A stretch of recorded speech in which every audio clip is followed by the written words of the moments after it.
Empire Strikes Back. Returning to your galaxy, November 19th.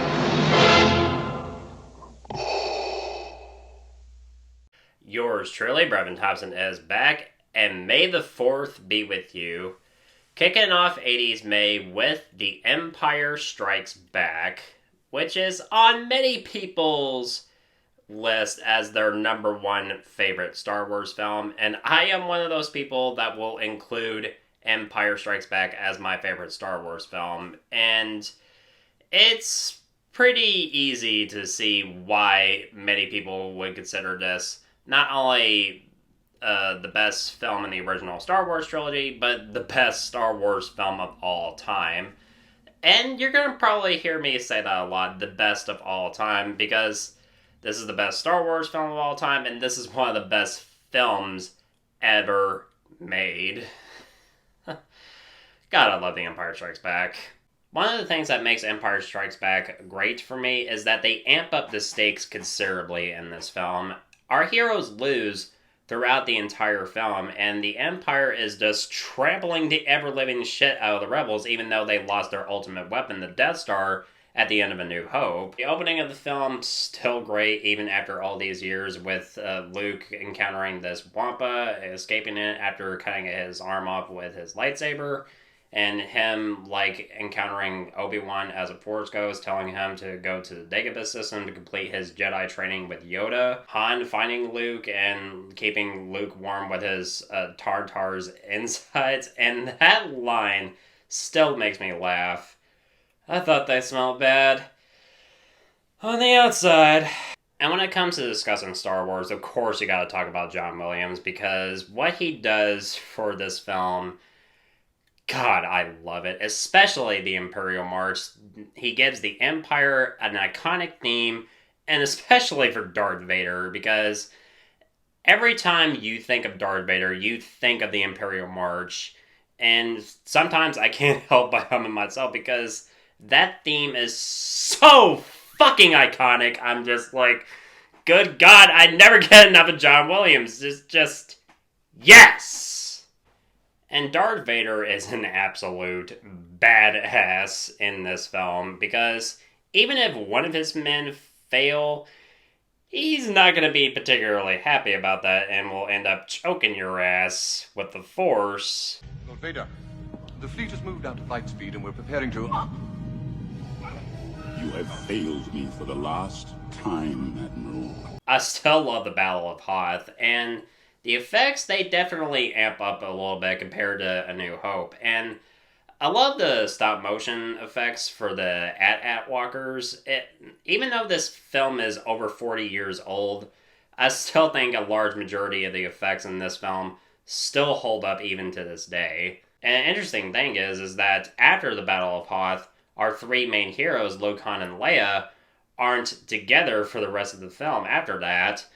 Because with Luke going to Dagobah to train with Yoda, you have Han, Leia, Chewie, and C-3PO running away from the Empire and trying to do everything that they can to avoid them, going into an asteroid field, and then going into one of them, which is revealed to be the inside of this worm monster, and then them eventually going to Bespin to Cloud City to meet with Lando, played by Dee Williams, who is an excellent character.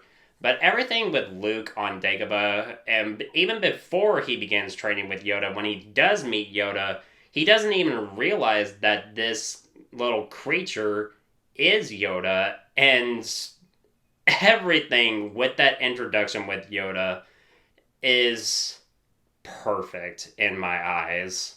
Because he goes from this, silly, annoying little creature to this wise old mentor like that. When Luke is just being impatient, he's like, we're wasting our time with this. And then after that, we hear Yoda go, I cannot teach him. The boy has no patience. He will learn patience. Because we hear Obi-Wan's disembodied voice. And this brief exchange between Luke and Yoda, I have always loved. I'm not afraid. You will be. Everything that Luke goes throughout his training with Yoda is very interesting, especially when he goes into this cave and he fights this version of Darth Vader. And after he cuts off Vader's head, and we see the helmet explodes and we see Luke's head, this creates a mystery, like, what the hell does this mean? And of course, there's this excellent scene where Luke tries to lift his X-Wing out of the water using the Force, and he finds out that he can't do it. And Yoda, like, lifts it using the Force with ease. And the music, Yoda's theme, John Williams is the best. Also, like this brief scene with Vader discussing with the bounty hunters on, like, finding the Millennium Falcon, and he just stops and he points directly to Boba Fett, saying, "I want them alive. No disintegrations." As you wish. Han, Leia, Chewie, and C-3PO go to Bespin to meet with Lando, but of course... It's a trap! Come on, guys, you had to have seen that coming. And there's this beautiful but sad moment right before Han is about to be frozen in carbonite, when we get this exchange between Leia and Han when she tells him, "I love you," and he goes, "I know." That was brilliantly improvised by Harrison Ford. Just kudos to you, man. You are fucking awesome. The lightsaber fight between Luke and Vader is amazing even to this day, and I can happily rewatch this lightsaber fight over and over again and never once be bored with it. And everything about this, I mean, Luke is confident and he feels like he, because he has the Force on his side, that he can defeat Vader, but Vader just easily overpowers him and even ends up cutting off Luke's hand in this fight. And of course, that twist. No, I am your father. I can only imagine, like, what audiences' reactions were watching this in 1980. That reveal. Holy shit. After Luke is defeated, he falls down this shaft and he is clinging for dear life. And he uses the Force to communicate with Leia. This goes back to an earlier scene when Obi-Wan tells Yoda that Luke is their last hope, but Yoda's like, "No, there is another." And this creates a big mystery, like, there was another Force user out there, but then when we see Luke interacting with Leia through the Force, this indicates that Luke and Leia are related in some way, and this is confirmed later in Return of the Jedi that when it's revealed that they're twin siblings. Our heroes manage to escape from the Empire after fixing the hyperdrive on the Falcon, and it would have to be like 3 years for people back in 1980 to wait for the release of Return of the Jedi to see how everything would later get resolved after this. Because immediately after you watch Empire Strikes Back, you immediately want to watch Return of the Jedi.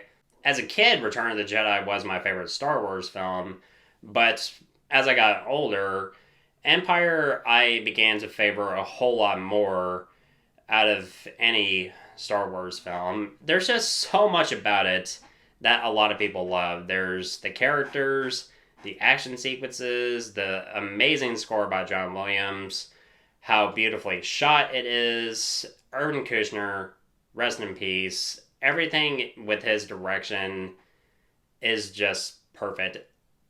I do not have a single flaw with The Empire Strikes Back. It's one of the best films ever made. It's easily the greatest Star Wars film that we will probably ever get. And that, of course, means that The Empire Strikes Back deserves an A+. What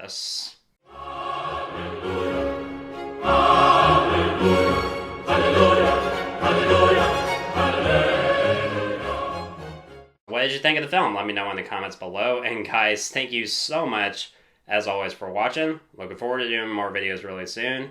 And if you want my thoughts on old or new films, you know where to find me. And may the 4th be with you.